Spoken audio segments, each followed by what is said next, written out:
নমস্কার বন্ধুরা, ঐশীস কিচেনে আজ আমি একটা নতুন রেসিপি নিয়ে চলে এসেছি। আজ আমি দেখাবো বিস্কুট, আটা আর তিল দিয়ে দেখুন কি খাস্তা বিস্কুট বানিয়েছি। আর এটা খেতে সুপার টেস্টি। আপনারা বাড়িতে একবার বানিয়ে দেখুন, এর স্বাদ আপনি ভুলতে পারবেন না। দেখুন, প্রথমেই আমি নিলাম 1 কাপ আটা। এখানে 200 গ্রাম আটা আছে। এই আটাটাকে ভালো করে চেলে নেব। আটাটাকে সবসময় আপনারা চেলে নেবেন, তাহলে আটার মধ্যে যদি কোনো নোংরা থেকে থাকে সেটা বেরিয়ে যাবে। দেখুন, একটুখানি দোলা দোলা আটা এর মধ্যে রয়েছে, এটাকে ফেলে দিলাম। এরপর দেখুন, আমি এখানে 50 গ্রাম চিনি নিয়েছি, গোটা চিনি। এই চিনিটাকে মিক্সার জারে দিয়ে গুঁড়ো করে নেব। আপনারা চাইলে শিলনোড়ায় গুঁড়ো করে নিতে পারেন। এরপর এই গুঁড়ো চিনিটা সবটাই এর মধ্যে দিয়ে দেব। পুরো রেসিপিটা না দেখলে কিভাবে খাস্তা বিস্কুট বাড়িতে বানানো যায় আপনারা বুঝতে পারবেন না, তাই পুরোটাই দেখবেন। দিয়ে দিলাম খুবই সামান্য লবণ। যে কোনো মিষ্টির মধ্যে একটু লবণ দিলে মিষ্টির স্বাদটা বেড়ে যায়। দিয়ে দেব হাফ টিস্পুন মৌরি। আমি হাতে একটু ভালো করে ঘষে দিয়ে দিলাম।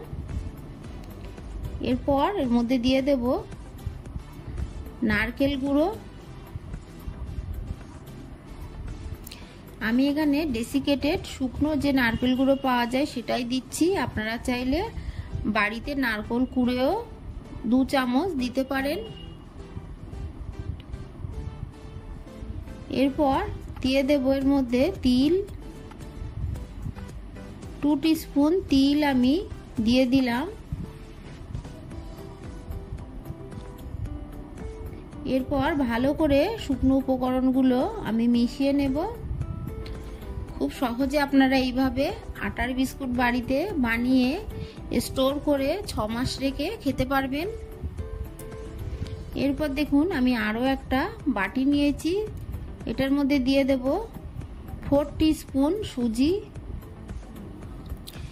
এই সুজিটা দিলে বিস্কুটটা ক্রিপসি হবে। এই সুজির মধ্যে দিয়ে দেব 2 টিস্পুন সাদা তেল।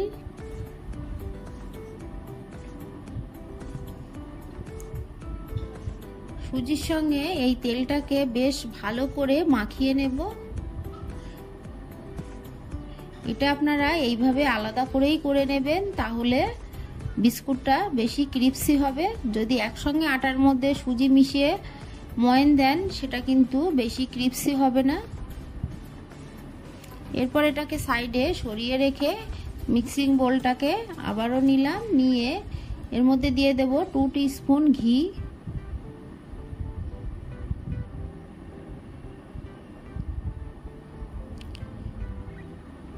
আপনারা চাইলে সাদা তেল দিয়েও করতে পারেন বা বাটার দিয়েও করতে পারেন,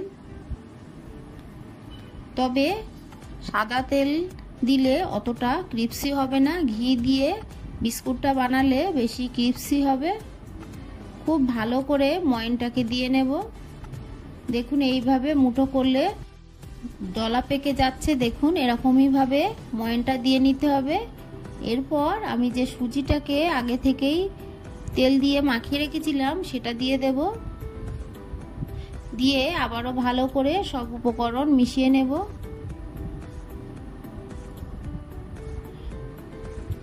এখানে আপনারা চাইলে ঠান্ডা জল দিয়েও মাখাতে পারেন, তবে আমি ঠান্ডা দুধ দিয়ে মাখাচ্ছি। ঠান্ডা দুধ দিয়ে যদি আপনারা ডোটাকে বানান তাহলে বিস্কুটটা খেতে বেশি টেস্টি হবে। আর যদি জল দিয়ে বানান তাহলে বিস্কুটটা অতটা টেস্টি হয় না। তবে জল দিয়ে বানালে বিস্কুটটা বেশি দিন বাড়িতে রেখে খাওয়া যায়। দুধ দিয়ে যদি আপনি বিস্কুটটা বানান তবে খুব বেশি দিন রেখে খাওয়া যাবে না। খুব ভালো করে আমি মাখিয়ে নিলাম। দুধ দিয়ে একবার বিস্কুট বানিয়ে খেয়ে দেখবেন, দোকানের বেকারি বিস্কুটের থেকে এর স্বাদ বেশি ভালো হয়। বেশ কিছুক্ষণ ভালো করে আমি মাখিয়ে নিলাম। এরপর ঢাকা দিয়ে 10 মিনিট আমি রেখে দেব। 10 মিনিট পর ঢাকাটা তুলে আবারও একটু ডোটাকে মাখিয়ে নেব।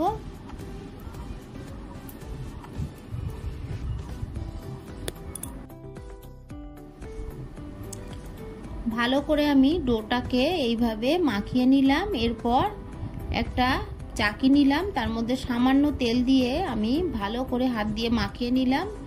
নেওয়ার পর ডোটাকে দেখুন আমি দুভাগে ভাগ করলাম। একটা ভাগ নিয়ে আমি ভালো করে দেখুন লম্বা করে দিয়ে শেপ দিয়ে নেব। এই বিস্কুটটা বানাতে খুবই সহজ, কোনো কুকি কাটার লাগবে না বা কোনো রকম ডিজাইন করার দরকার হবে না। আপনারা এইভাবে রোল করে চাকু দিয়ে ছোট ছোট পিস করে নিলেই বিস্কুট রেডি হয়ে যাবে। তবে আপনারা যদি কুকি কাটার দিয়ে যে কোনো ডিজাইন করতে চান তাহলে মোটা করে বেলে নিয়ে শেপ দিয়ে নিলেই বিস্কুট রেডি হয়ে যাবে।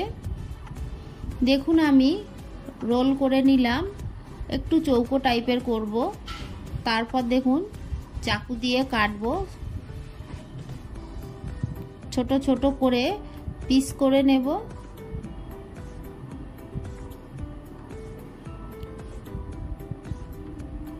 কম সময়ের মধ্যে আপনারা এই বিস্কুট বানিয়ে খেতে পারবেন। চা বানানোর কিছুক্ষণ আগেই এই বিস্কুটটাকে বানিয়ে চা দিয়ে খেতে পারবেন।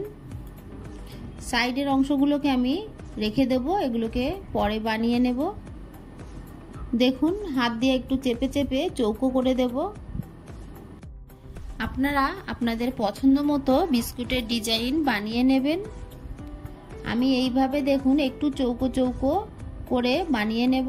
আরও একটা দেখুন আমি দেখাচ্ছি, হাতের তেলে রেখে একটু চেপে সাইডগুলো চৌকো করে দিলেই বিস্কুট রেডি।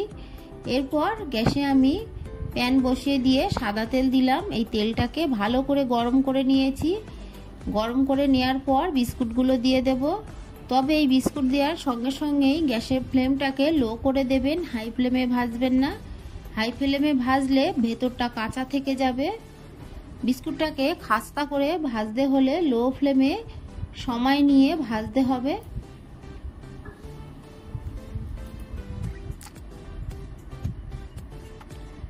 উল্টে পাল্টে আমি বিস্কুটগুলোকে সুন্দর করে দেখুন ভেজে নিয়েছি।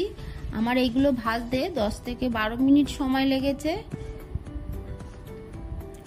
আপনারাও একটু সময় নিয়ে লো ফ্লেমে ভাজবেন, তাহলে বিস্কুটটা পুরো দোকানের মতোই খাস্তা হবে, মুচমুচে হবে।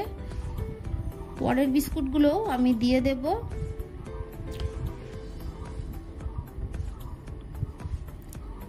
একইভাবে লো ফ্লেমে এই বিস্কুটগুলোকে আমি ভেজে নেব। দেওয়ার সঙ্গে সঙ্গে বিস্কুটগুলোকে উল্টাতে যাবেন না, কিছুক্ষণ পর উল্টাবেন। আমার এই রেসিপিটি আপনাদের ভালো লাগলে প্লিজ প্লিজ আমার চ্যানেলটিকে সাবস্ক্রাইব করে পাশে থাকা বেল আইকনটি ক্লিক করে দেবেন, তাহলে আমার নতুন নতুন ভিডিও নোটিফিকেশন আপনাদের কাছে পৌঁছে যাবে। রেসিপিটি ভালো লাগলে একটা লাইক করতে ভুলবেন না। দেখুন বিস্কুটগুলো দেখেই তো বুঝতে পারছেন কতটা খাস্তা হয়েছে, বিস্কুটগুলো ফেটে যাচ্ছে। দেখুন বিস্কুটগুলো ভালো করে তেল ঝরিয়ে তুলে নেব।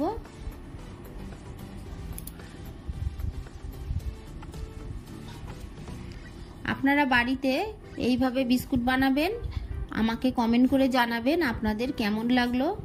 এই বিস্কুটের টেস্ট আপনি একবার খেলে আপনার মনে হবে আবারও বানাই।